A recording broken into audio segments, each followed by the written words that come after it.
आज अपने को प्रश्नावली 3 पढ़नी है जिसका नाम है संख्याओं के साथ खेलना है। संख्याओं के साथ खेलने में सबसे पहले कौन कौन सी चीज़ों के बारे में पढ़ना अपने को, वो एक तो गुणनखंड के बारे में पढ़ना है, दूसरा गुणज के बारे में पढ़ना है। तो गुणनखंड और गुणज क्या होता है, तो पहले गुणनखंड लेते हैं अपने को। गुणनखंड इस शब्द में सीधा पता चल रहा है गुणनखंड यानी गुणा का एक भाग है, खंड का मतलब होता है एक भाग। जैसे मैं बोल दूं 6 है, 6 के अपने को गुणनखंड लिखने हो तो अपन क्या लिखेंगे, तो ये जो संख्या है 6 ये कौन कौन से पहाड़े के अंदर आती है। तो सबसे पहले एक चीज अपने को ध्यान रखनी है, जैसे कोई सी भी संख्या हो उसका एक तो हमेशा एक गुणनखंड होता ही होता है, यानी कोई सी भी संख्या लेके उसमें अपन गुणनखंड के रूप में एक तो अपने को लिखना ही है। यानी एक के पहाड़ा, एक का तो पहाड़ा कोई होते ही नहीं, गिनती होती है और गिनती के अंदर तो वो संख्या आती है, यानी एक तो उसका गुणनखंड है ही है और एक वो स्वयं संख्या उसका गुणनखंड होती है, यानी एक इसका 6 भी हो गई होगा। इसके बाद एक के बाद अपन आगे वाली संख्या पे चलते हैं 2, यानी अगर जिस भी संख्या से, जैसे 6 का मैंने गुणनखंड पूछा है आपको, तो 6 को अपन 2 से डिवाइड करके देखते हैं, 2 से डिवाइड होता है कि नहीं होता, 6 ये हो जाएगा और पूरा पूरा होना चाहिए, यानी 6 का भाग 6 में अपन ने 2 का भाग दिया, पूरा पूरा जा रहा है। या अगर ऐसे अपन समझे कि 2 के पहाड़े में 6 आते हैं कि नहीं आते टेबल में, तो आते हैं, यानी 2 से डिवाइड हो गया।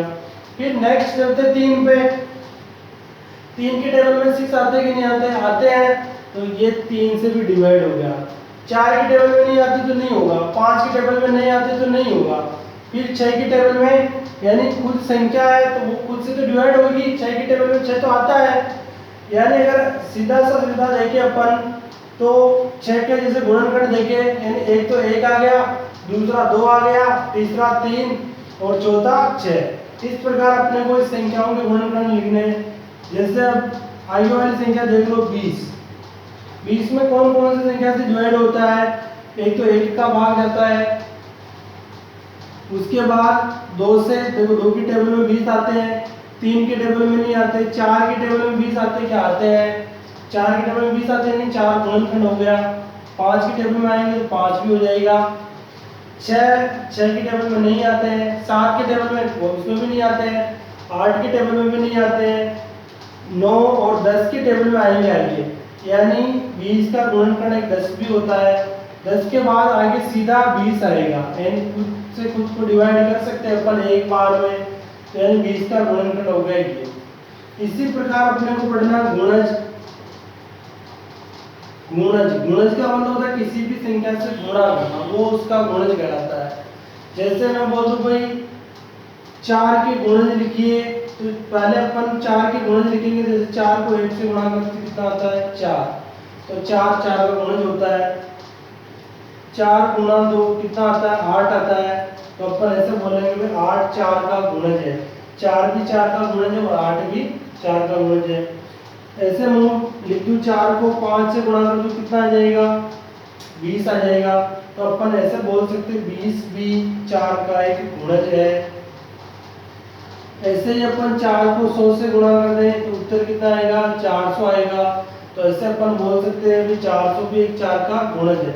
यानी जिस भी संख्या का गुणज पूछा उसको उस संख्या से गुणा कर दो, यानी आगे वाली संख्या से जिसके भी बारे में पूछा, जैसे 4 गुणा 1 4, 4 गुणा 2 8, यानी ये सब गुणज है। 4 गुणा 5 ये भी 20, ये भी गुणज है। 400 भी गुणज है। जिस भी संख्या से गुणा कर रहे हैं जो भी राशि प्राप्त हो रही है वो इसकी गुणज कहलाती है। इसके बाद अपने को प्रश्नावली 3.1 के क्वेश्चन हल करने हैं जो गुणन और गुणनखंड और गुणज से संबंधित है। प्रश्नावली 3.1, इसका पहला क्वेश्चन देखो, निम्नलिखित संख्याओं के सभी गुणनखंड की लिखिए। अपने गुणनखंड लिखने हैं ओनली। फर्स्ट का ए दे रखा है, उसमें दे रखे अपने को 24 के गुणनखंड लिखने हैं। 24 के गुणनखंड क्या हो गए, सबसे पहले एक तो होते ही है सभी का गुणनखंड, ये लिख दिया 1 के बाद 24 में देखो 2 का भाग देके देखना है, ये 24 2 का भाग 2 में 1 बार घटाएंगे तो 0, फिर आगे वाली संख्या उतारेंगे 4, 4 को 2 का भाग जाता है कितनी बार जाता है 2 बार, घटाएंगे 0, यानी जो भी संख्या दे रखी है उसका गुणनखंड निकालना तो पूरा पूरा भाग देना चाहिए। शेष पर कितना आना चाहिए 0 आना चाहिए, तो वो उसका एक गुणनखंड कहलाती है। जैसे 2 इसका एक गुणनखंड है 24 का। 2 के बाद आगे वाली संख्या देखो 3, 3 भी इसका गुणनखंड है। क्यों? क्योंकि 3 के पावड़ में 24 आते हैं, 3 की टेबल में आते हैं। फिर आगे 4 भी है, 5 की टेबल में नहीं आते हैं, 6 की टेबल में आ जाएंगे तो 6 भी एक गुणनखंड है। 7 की टेबल में 24 नहीं आते हैं, 8 की टेबल में 24 आते हैं तो 8 हो गया।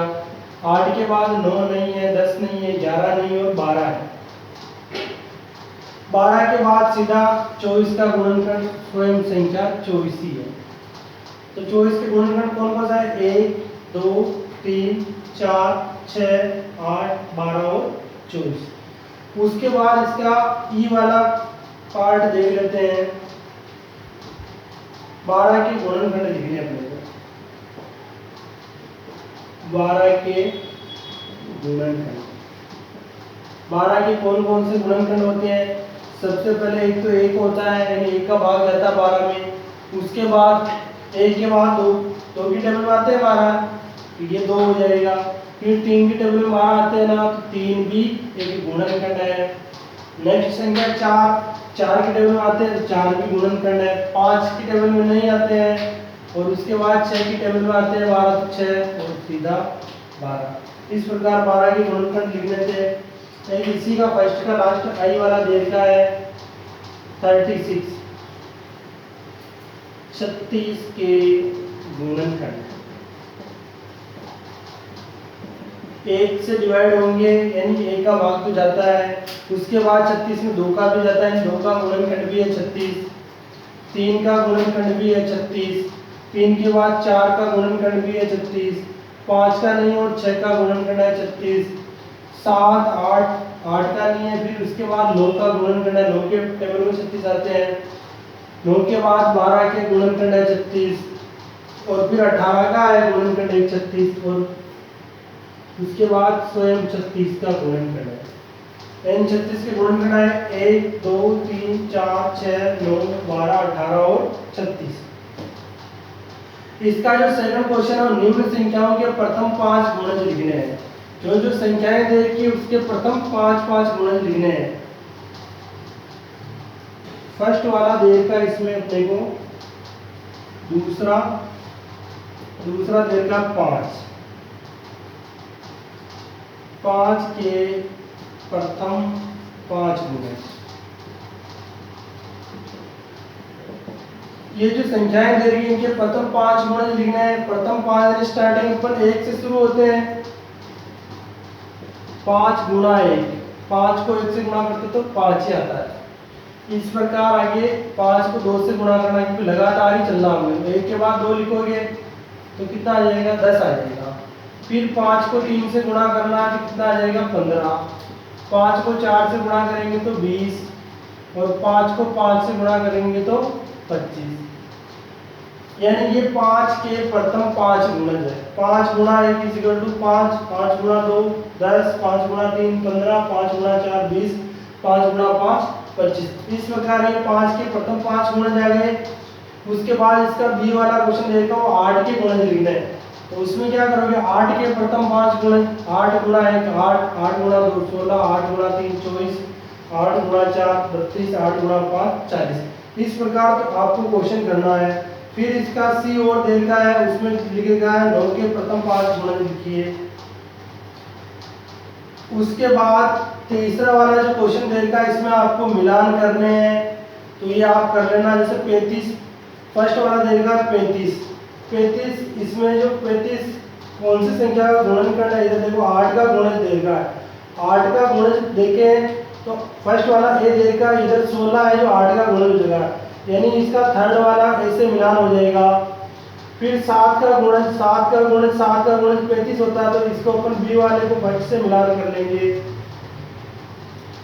इसी प्रकार 20 का एक गुणनखंड होता है, तो 20 का 20 से मिलान हो जाएगा। 50 इधर 50 का गुणनखंड 25 देगा तो 25 से मिलान हो जाएगा। इस प्रकार अपने को मिलान करना है। फिर इसका लास्ट क्वेश्चन है चौथा, 9 के सभी गुणज ज्ञात कीजिए जो 100 से कम हो। 9 के सभी गुणज लिखने अपने और 100 से कम होने चाहिए, चौथा क्वेश्चन। तो 9 के गुणज लिखते हैं, जैसे यहाँ लिखो 9 के गुणज, 9 के गुणज, तो 9 इंटू 1, पहला तो 9 आ गया, फिर दूसरा यानी 9 की टेबल सीधी लिखनी है अपने को, 18, 9 गुणा 3 27, 9 गुणा 4 36, 9 गुणा 5 45, 9 गुणा 6 54, 9 गुणा 7 63, 9 गुणा 8 72, 9 गुणा 9 81, 9 गुणा 10 कितने हो गए, 90 हो गए। फिर 9 गुणा 11 भी लिखना है, 9 को 11 से गुणा करते तो कितना आता है, 99 आता है।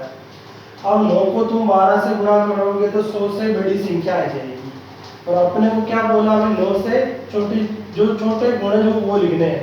तो ये अगर ऐसे लिखो तो भी ठीक, या फिर कोमा लगा के लिख दो ऐसे इनको, ये 36 45 54, 54 के बाद 63, 63 के बाद 72, 72 के बाद 81, 90 और 99।